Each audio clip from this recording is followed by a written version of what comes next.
মাঠে একের পর এক জমিতে রোপণ করা হচ্ছে আলু, কিন্তু বাজারে পর্যাপ্ত সারের জোগান নেই। তাই তো হতাশ কৃষকরা। তারা বলছেন খুচরা বাজারে বেশি দরে কিনতে হচ্ছে সার। এতে একদিকে যেমন খরচ হচ্ছে বেশি, অন্যদিকে রয়েছে সার সংগ্রহে ঝক্কি ঝামেলা। কুড়িগ্রাম থেকে মনোয়ার হোসেন লিটনের পাঠানো তথ্যচিত্রে বিস্তারিত জানাচ্ছেন মোহাম্মদ সাইফুল ইসলাম। কুড়িগ্রাম জেলার বিভিন্ন উপজেলায় বর্তমানে আলু রোপণের কাজ চলমান রয়েছে, কিন্তু কৃষকেরা বিভিন্ন ডিলার পয়েন্টে গিয়েও চাহিদা অনুযায়ী সার পাচ্ছেন না। এতে বাধাগ্রস্ত হচ্ছে বীজ রোপণের কাজ। শুধু আলু চাষিরা নন, সার সংকটে ভোগান্তিতে পড়েছেন সবজি চাষিরাও। সদর উপজেলার কাঁঠাবাড়ি ইউনিয়নের কৃষকরা বিভিন্ন ডিলার পয়েন্টে গিয়ে ধর্ণা দিয়ে সার খোঁজার চেষ্টা করছেন, কিন্তু প্রয়োজনীয় সার পাচ্ছেন না তারা। খুচরা দোকানে কোথাও কোথাও সার পাওয়া গেলেও দাম অনেক বেশি।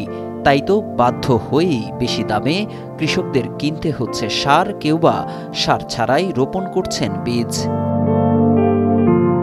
শুধু কাঁঠাবাড়ি ইউনিয়ন নয়, জেলার অন্যান্য উপজেলাতেও একই চিত্র। কৃষকেরা বলছেন আলু উৎপাদনের জন্য সাধারণত ৩ ধাপে সার প্রয়োগ করতে হয়। একর প্রতি তাদের দরকার হয় ইউরিয়া, টিএসপি, ডিওপি ও এমওপি মিলিয়ে ১২ বস্তা সার। আমি কালকে সার ডিলারের কাছে গেছি, সার নেই। আর এখানে গেলাম যে আমাকে এই সার আগে যেটা পিএসরা দেয় ১০৫০ টাকা বস্তা, সে সার মধ্যে আমার কিনতে লাগছে বলতে ৩২ টাকা কেজি নিছি। ২২ টাকার সার ৩২ টাকা নিছি। প্রতিবার এবার ব্যাপক হারে মানে সার পাওয়া যাচ্ছে না, খুঁজতে খুঁজতে হয়রানি পরে বিএসএফ রিং দিলাম, সেও বলতেছে এখন উপজেলায় যোগাযোগ করা লাগবে। আমার লাগে এখন যোগাযোগ করা লাগবে, কবে সার আসবে সেই আশা আমরা থাকি। এখন আমার তো কৃষিকাজ করাই লাগে। টিএসপি নেবো, পটাশ নেবো, ইউরিয়া নেবো, বুঝছেন? সে যা টিএসপি নাই,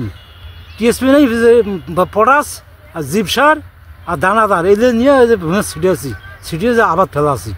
তুলনায় তো দাম অনেক বেশি, আগের তুলনায় দাম অনেক বেশি। তবে কুড়িগ্রাম সদর উপজেলা কৃষি কর্মকর্তা বলছেন ভিন্ন কথা। তার মতে কুড়িগ্রামে নেই সার সংকট, ডিলারদের বিপরীতে আছে পর্যাপ্ত বরাদ্দ।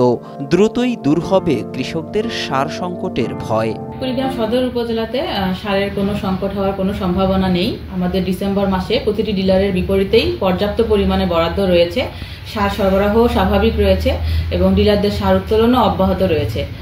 তো আমার সকল ডিলার সার উত্তোলন করলে আশা করি কৃষকদের মনে যে ভয় সেটা দূরীভূত করা সম্ভব হবে। জেলা কৃষি সম্প্রসারণ অধিদপ্তরের তথ্য বলছে, এবছর আলু চাষের লক্ষ্যমাত্রা নির্ধারণ করা হয়েছে ৭,০০০ হেক্টর, যেখানে এখন পর্যন্ত জেলায় রোপণ করা হয়েছে ৫,৫০০ হেক্টর জমিতে। তবে লক্ষ্যমাত্রার তুলনায় রোপণ কিছুটা কম হতে পারে বলে ধারণা করা হচ্ছে।